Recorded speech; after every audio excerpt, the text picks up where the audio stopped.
Welcome for the love of food. Today we're going to be making a wonderful summertime cocktail.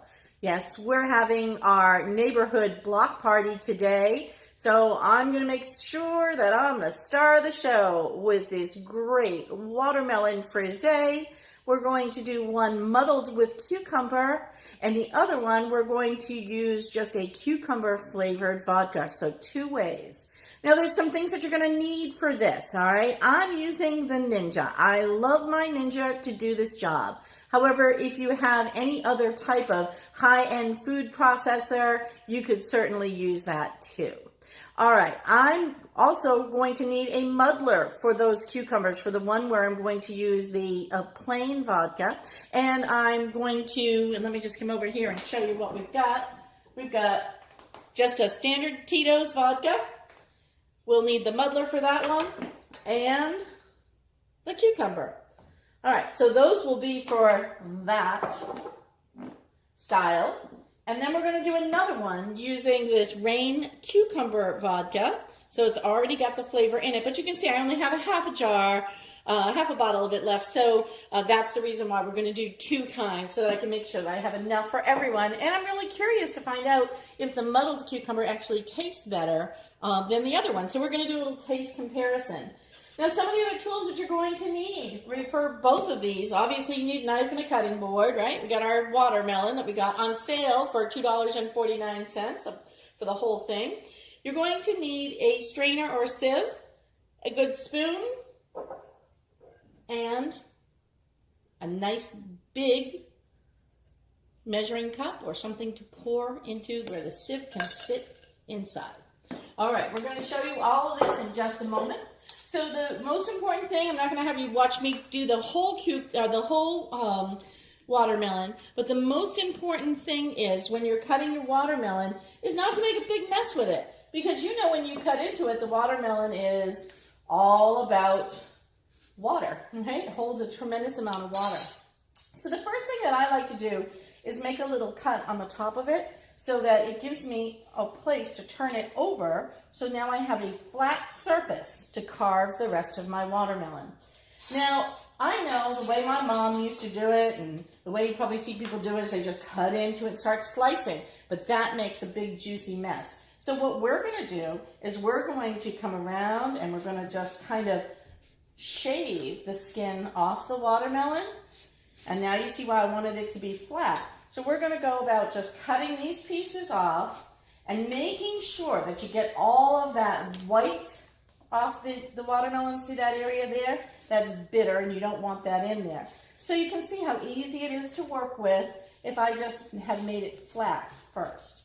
All right, so we're going to go ahead and we're going to carve the rest of this up, and then we'll be back to show you what we've got and what we're going to do for our next step. Okay, we're back, and as you can see, we have trimmed our watermelon. All the skin is off of it. We've gotten most of the white off of it. I've left the very bottom piece because we'll do that last, and then we can trim that as we go. I've also sliced up my cucumbers, so those will be ready when I'm going to go ahead and muddle with those.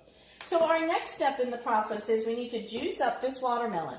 So I like to just carve off pieces and parts that I think will fit in nicely into my Ninja. Doesn't have to be cut up really small, but I like to get these so that they fit in behind the blades, and just drop them in. And you'd be surprised, it's mostly water, so how much of this you can put through the Ninja at a time. So I'm going to go ahead and just maybe it'll look like I'm going to overfill it, but it'll be fine. We can just go ahead and drop that in.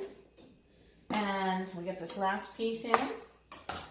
And then I'll show you how this works. It gets a little noisy, but we're going to go ahead and pop the top of our Ninja on. We're going to hit the power button, and we're going to hit the ice crush number 3. And we're going to just let this go. Oh, it's not on tight, so it's not liking it. Hold on. Power. Oh, something is not happy here. Let's figure out what it is. Oh, there we go. How about that? All right. Our power is on, and here we go. Number 3.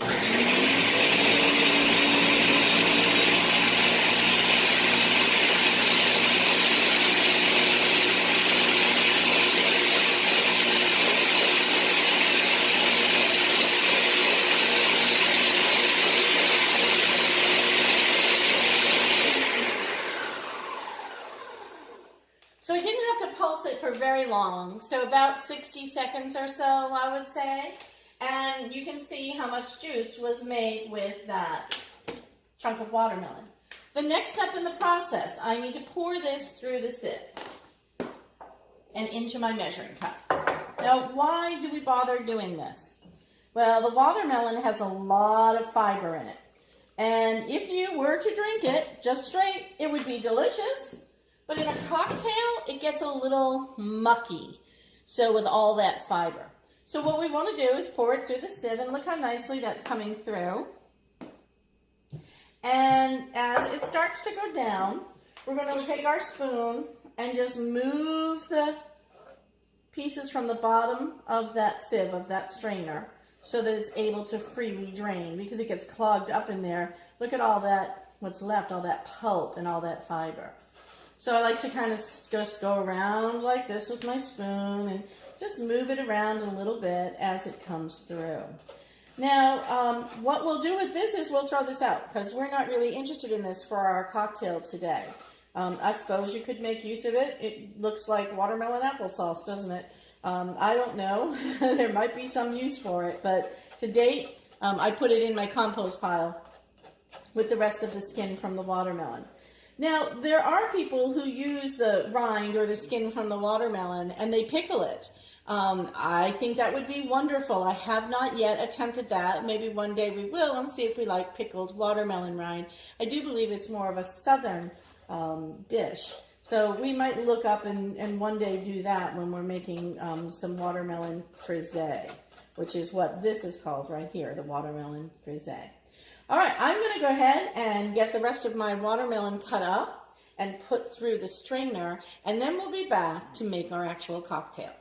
All right, so we've strained out the cucumbers, just poured them back through, and now what I'm going to do is I'm going to be putting in some vodka.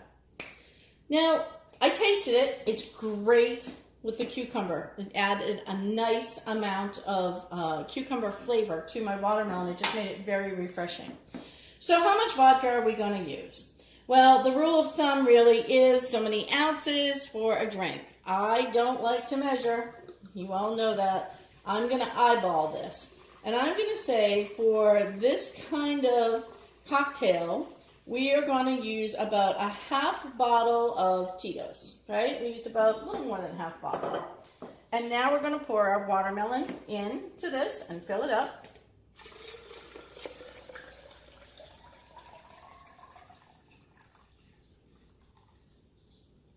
And there we have it. Mix it up, stir it up. We want this to chill. And of course, when we serve this, we can serve it over ice with a slice of the cucumber. I'll show you the finished product in a little bit. And we can also add in a lime wedge, or a slice of basil, or a sprig of mint, or all of the above. That sounds fun. Okay, so I'm going to go ahead and I'm going to mix up the other one.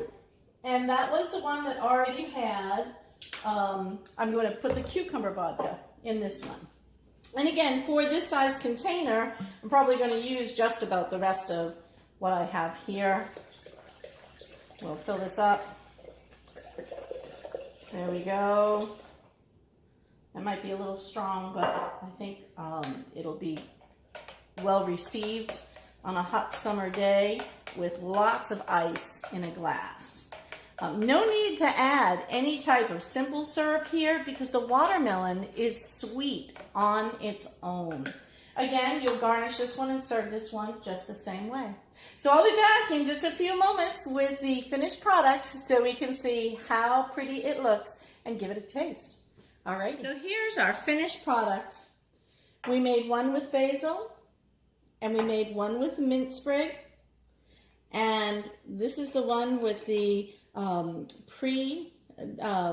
flavored cucumber vodka, and this is the one that we made that we muddled on our own. So we're going to go ahead and take a taste. Lovely. And this one, just as lovely. This one is a little bit sweeter, and that one's a little bit more tart, which is interesting. Now, if I want, I can add in a little bit of simple syrup.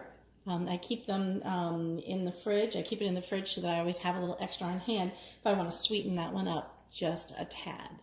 All right, great. It's been fun making these adult beverages with you for our party. We're looking forward to our block party this afternoon, and maybe we'll take some pictures and blog about it. We'll see. All right, thanks for being with us. For the love of food.